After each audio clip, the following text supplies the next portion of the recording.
네, 반갑습니다. 인사하겠습니다. 하나님이 함께 하십니다. 한 주간 잘 보내셨나요? 주일만 되면 비가 와가지고 좀 느낌이 좀 우울한 것 같기도 한데, 여러분 힘내시고, 이제 방학이 얼마 남지 않은 학생들에게는 좀 많이 힘든 시간들이죠. 금방 또 지나가게 되고, 또 더운 여름에 여러분들 참 많이 견디시느라고 많이 고생 많았고, 마지막까지 힘내시길 바랍니다. 저는 내일부터 휴가를 좀 다녀오겠습니다. 막내라 제일 마지막에 가는데 지금 와보니까 기분이 좋네요. 다른 분들은 휴가 갔다 와서 다 힘들어하고 계시는데 제가 마지막에 가니까 기분이 좋습니다. 오늘은 이제 십자가의 사랑에 대해서 제가 나누려고 하는데요. 2014년도에 TV 예능에 보면, 노래 프로그램을 보면 어떤 한 분이 나오셨는데, 구자억 목사님이라고 혹시 들어보셨어요? 혹시 보신 분 있으시죠? 그분이 화면 좀 띄워주시겠어요?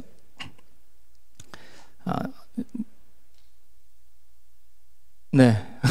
네, 이분인데, 보신 분 많으실 텐데, 트로트 가수죠. 트로트 가수인데, 트로트 X라는 프로그램에 나와가지고, 당당하게 결선까지 올라갔던 그런 분이죠. 이분이 불렀던 곡이 있는데 제목이 뭐예요? 참말이여 라는 곡입니다. 제가 불러드리고 싶지만 트로트를 잘 못 불러서 가사만 띄워드릴게요. 아따 참말이여 믿을 수 없겠는디 하나님 인간이 되셔 이 땅에 오셨다고. 아따 참말이여 믿을 수 없겠는디 하나님 날 위하여 대신 죽어주셨다고. 이리저리 사방팔방 둘러봐도 어디가 이쁜 구석이 있어서 하나님이 친히 찾아오셔서 그 목숨을 내준단 말이여. 근디 참말이여 성경에 써있던디 하나님이 인간이 되셔 이 땅에 오셨다고. 진짜 참말이여 성경에 써있던디 하나님 날 대신해서 대신 죽어주셨다고. 참말이여.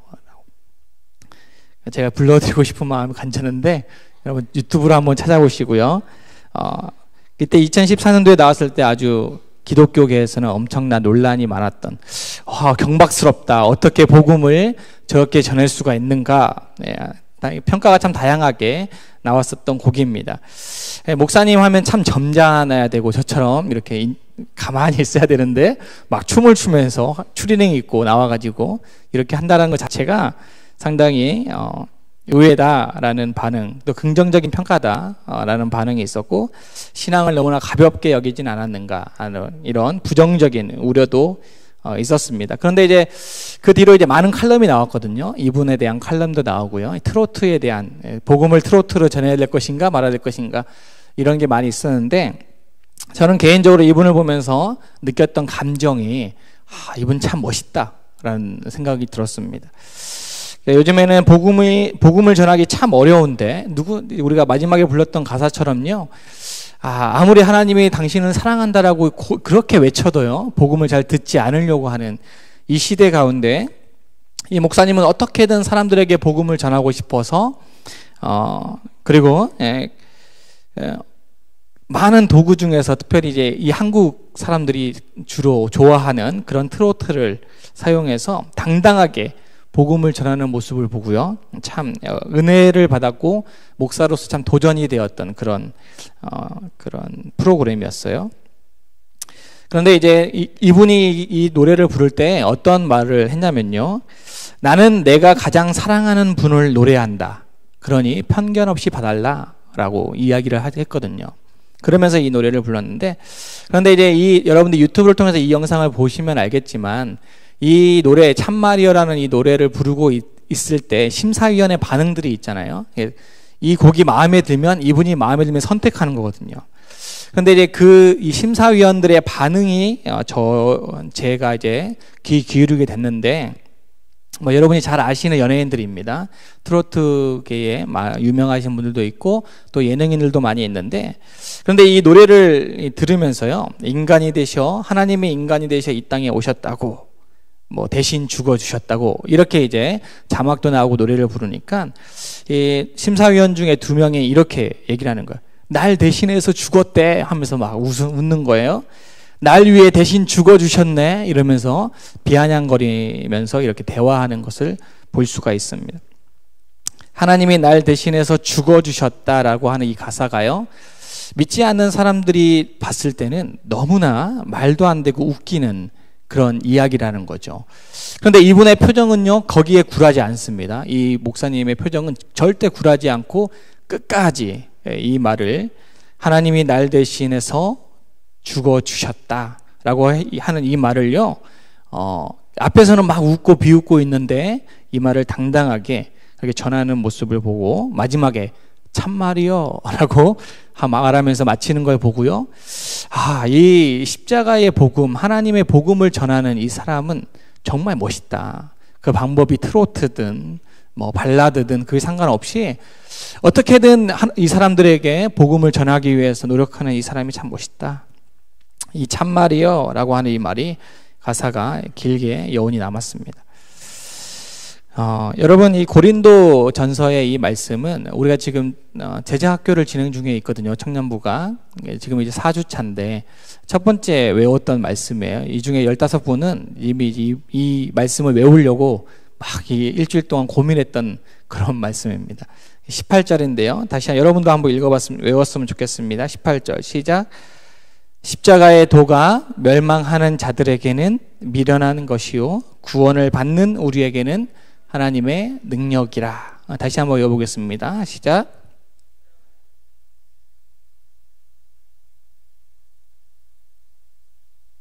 네, 예수님이 돌아가신 이후에요, 승천하신 이후에 이 복음을 가장 확실하게 전했던 사도라고 하면은 바울 사도입니다.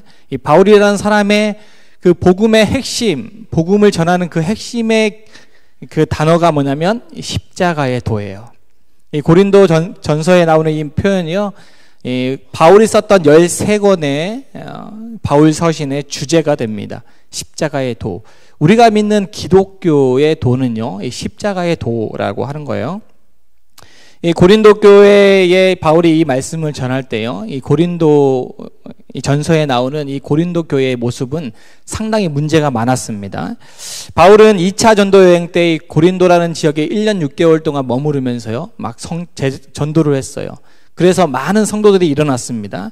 그리고 시간이 지나서 3차 전도 여행 때 왔더니 고린도 교회가 아주 큰 문제로 아주 시끄러웠어요. 그게 뭐냐면 바로 분파 문제예요. 사람들이 나눠졌다라는 거예요. 같이 예배 공간에 있는데 누구는 바울파고, 누구는 아볼로파고, 누구는 베드로파고, 누구는 그리스도파라는 거예요. 바울은 교회를 세웠기 때문에, 지도자이기 때문에 바울파가 생길 수 있죠.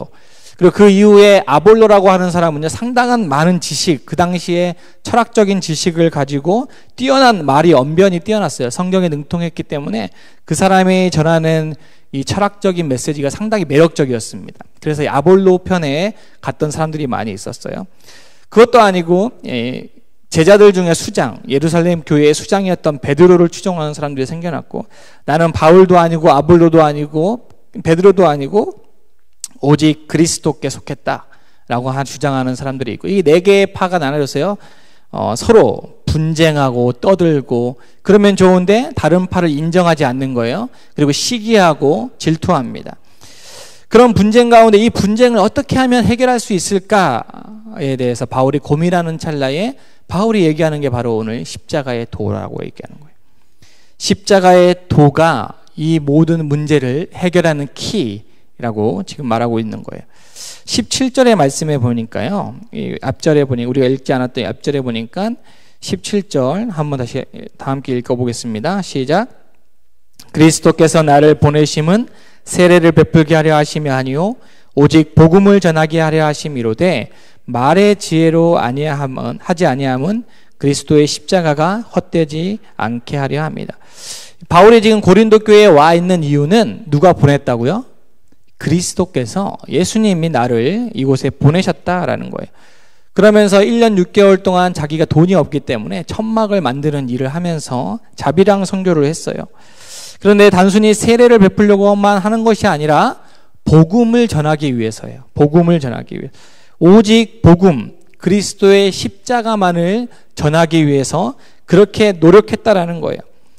이 바울은 세상적인 지식, 철학적인 규범, 도덕적인 그런 율법적인 것들을 통해서 십자가를 전하려고 하지 않았어요.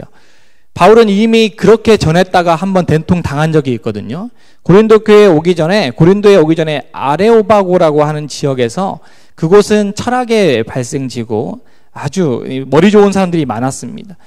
그래서 그전에는 계속 바울이 십자가의 도에서 얘기를 하다가, 바울은 상당히 지식적인 수준이 높은 사람이거든요. 그래서 이 아레오바고에서는 이제 말이 좀 통하겠다, 지식적인 레벨이 비슷하기 때문에 내가 십자가의 도, 미련해 보이는 십자가의 도 얘기 말고 철학적인 수사법을 이용해서 화려하게 전해보려고 한번 이 아레오바고 사람들에게 전했습니다. 십자가라는 단어 한마디도 안 나오고요. 철학적인 용어를 많이 써. 세상의 이치, 그런 창조, 철학적인 이야기를 많이 섞어서 이야기했더니, 다른 데서는요, 십자가의 도를 전했더니 막 3,000명씩, 몇천 명씩 이렇게 믿는데, 이 아레오바고에서는 딱 2명이 믿었어요. 충격을 받은 겁니다. 자기의 지식을 가지고 복음을 전하려고 했더니, 자기가 가지고 있는 배움, 그동안에 누렸던 그런 경험을 가지고 복음을 전하려고 해봤더니 안 된다라는 거예요. 2명도 참 귀하지만 상대적으로 다른 지역에 비해서는 너무나 턱도 없이 부족했던 그런 복음의 메시지였다라는 거죠. 그리고 나서 고린도에 와서 복음이라는 것은 내 화려한 언변술로 정하는 게 아니구나. 철학적인 지식을 많이 가지고 있다고 해서 어려운 말을 많이 쓴다고 해서 중요한 게 아니구나라는 거예요. 여러분들에게 제가 어려운 말을 많이 쓴다면 저는 일단은 여러분들 안심하시고, 저는 그런 말을 쓸 수 없는 사람이기 때문에. 근데 만약에 제가 여러분들에게 막 어려운 수사학적인 그런 말을 많이 써서 설교를 한다면요, 과연 그 말을 통해서 예수 그리스도를 믿을 사람이 있을 건가? 바울은 그렇지 않다라는 거예요. 오직 십자가의 도, 아주 미련해 보이고 지식이 없는 것 같이 보이는 이 십자가의 도가 결국에는 하나님의 능력이고 하나님의 지혜다라고 지금 얘기하고 있습니다. 근데 18절에 보니까 십자가의 도는요, 멸망하는 자들에게는 미련한 것이라고 되어 있어요. 멸망하는 자들은 결국 구원에 이르지 못하는 사람들이에요. 그러니까 아무리 설명을 해도 이 사람들은 십자가에 대해서 이해를 하지 못하는 사람들입니다. 여러분, 지금 여러분이 십자가에 대해서 여러분이 지금 다 알고 여러분 안에 믿음이 있을 텐데, 그 믿음은 언제 어떻게 생긴 거예요? 여러분이 몇 학점을 들어서 그 십자가가 나를 구원해 주는 키다라고 하는 것을 여러분이 많은 지식을 통해서 그걸 깨닫게 됐나요? 그렇지 않다라는 거예요. 우리가 예수님을 믿게 된 것, 십자가의 도를 우리가 믿게 된 것, 그러므로 말미암아 우리가 구원에 이르게 되는 거는요, 우리의 지식에 있지 않다라는 거예요. 우리의 능력에 있지 않다라는 거예요. 오늘 말씀의 20절, 21절을 읽어보겠습니다. 시작. 지혜 있는 자가 어디 있느냐? 선비가 어디 있느냐? 이 세대의 변론가가 어디 있느냐? 하나님께서 이 세상의 지혜를 미련하게 하신 것이 아니냐? 하나님의 지혜에 있어서는 이 세상이 자기 지혜로 하나님을 알지 못함으로 하나님께서 전도에 미련한 것으로 구원하시기를 기뻐하셨도다 라고 얘기를 하고 있어요. 지혜 있는 자, 선비, 여기서 선비라는 것은 율법을 가르치는 사람들을 번역을 한 겁니다. 그리고 변론가, 막 따지길 좋아하고 이런 사람들이죠. 그런 사람들을 통해서 복음이 전달되지 않았다는 거예요. 예수 그리스도의 복음은 상당히 전도에 미련한 것, 상당히 미련해 보이는 예수 믿으세요 라는 거.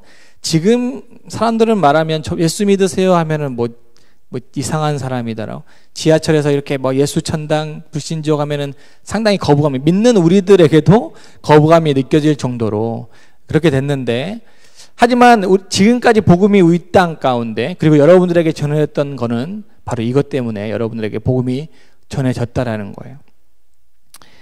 지혜 있는 사람을 통해서, 선비를 통해서, 또 변론가를 통해서 복음이 전해지지 않고 십자가의 도, 아주 미련한 것을 말 그대로 어리석게만 들리는 전도를 통해서 믿는 사람들을 구원하시는 것을 하나님이 기뻐하신다라고 되어 있어요. 23절에 보니까 이 십자가에 못 박힌 그리스도가요, 유대인들에게는 거리끼는 것이라고 되어 있어요. 십자가에 사람이 못 박혔다, 저 십자가에 사람이 못 박혔다라, 나무인 십자가에 못 박혔다라는 것은요, 유대인들 입장에서는 저주받은 거예요. 신명기 21장 23절에 보니까 율법에 나와 있어요. 나무에 달린 자마다 하나님께 저주를 받았다. 그러니까 저 십자가에 못 박혔다라는 것은 유대인들의 입장에서, 율법을 잘 알고 있는 유대인 입장에서는 뭐예요? 저 사람은 저주를 받은 거야. 그런데 저 저주받은 사람이 우리의 구원자가 된다라고 하는 것은요, 상당히 이해되지 않고 거리끼는 것입니다. 헬라인들, 또 그리스도인, 헬라 문명에 있던 사람들은요, 상당히 철학을 중요하게 생각했던 사람들이에요.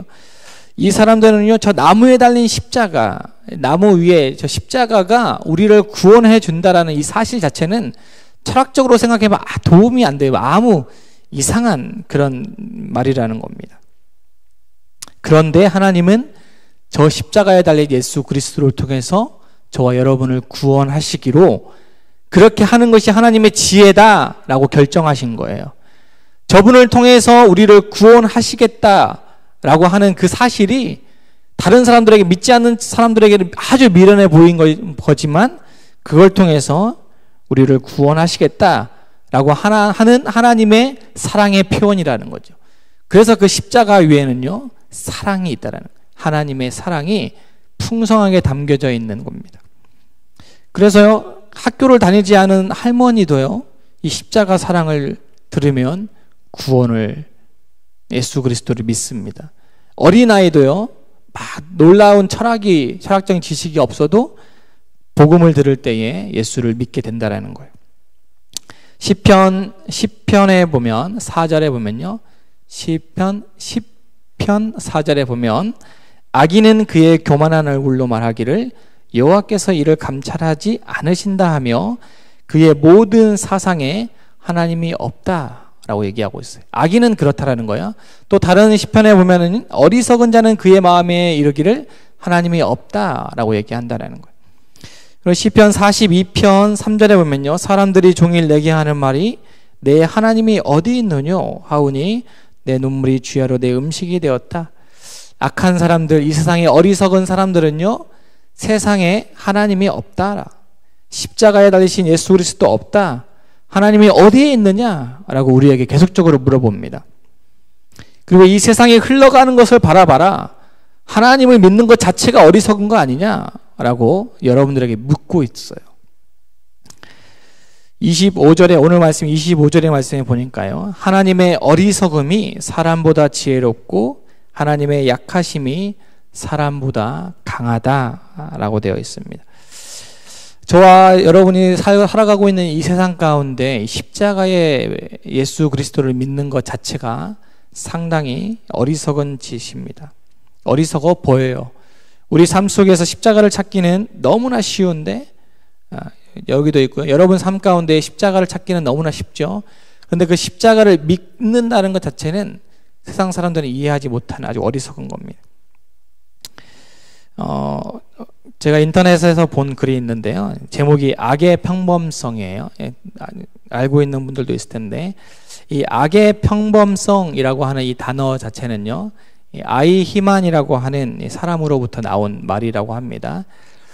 어떤 분이 이제 책으로 쓴 글인데, 이 아이 히만이 누구냐면 세계 2차 세계대전 때 독일의 중령이었어요. 유대인들을 체포하고 살인했던 그런 사람들이고, 강제로 이주시키는 책임자에서 아주 악랄했던 그런 사람이에요. 그런데 이제 이 사람이 유대인들 수만 명을 학살했던 사람인데, 그러면 상상해 보면 그렇게 수많은 사람을 학살했던 그 사람이라면 마치 머리에 뿔이 달린 것 같고 아주 괴팍하게 생긴 그런 사람처럼 보일 것 같은데, 사람들은 살인마다고 악마다라고 불렀습니다. 근데 전쟁이 끝나고 1960년대에 이 아이만을 다시 데려다가 재판을 하는데 사람들이 깜짝 놀라는 거예요. 이 사람의 표정을 보니까 너무나 평범하다는 거예요. 마치 동네 아저씨처럼, 아주 포근한 동네 아저씨처럼요, 체격도 크지 않고 머리도 희긋희긋하고 그렇게 옆집 아저씨 같은 선한 모습을 가지고 있었다는 거예요. 정신과 의사가 검사를 해보니까 정신적으로 정상입니다. 더 놀라운 사실은 그의 마음에 유대인들을 미워하는 마음이 없다라는 거예요. 그런데 그렇게 많이 유대인들을 학살했어요. 그리고 자기의 생계를 도와준 유대인들을 오히려 그들에게 고마움을 표현했던 사람입니다.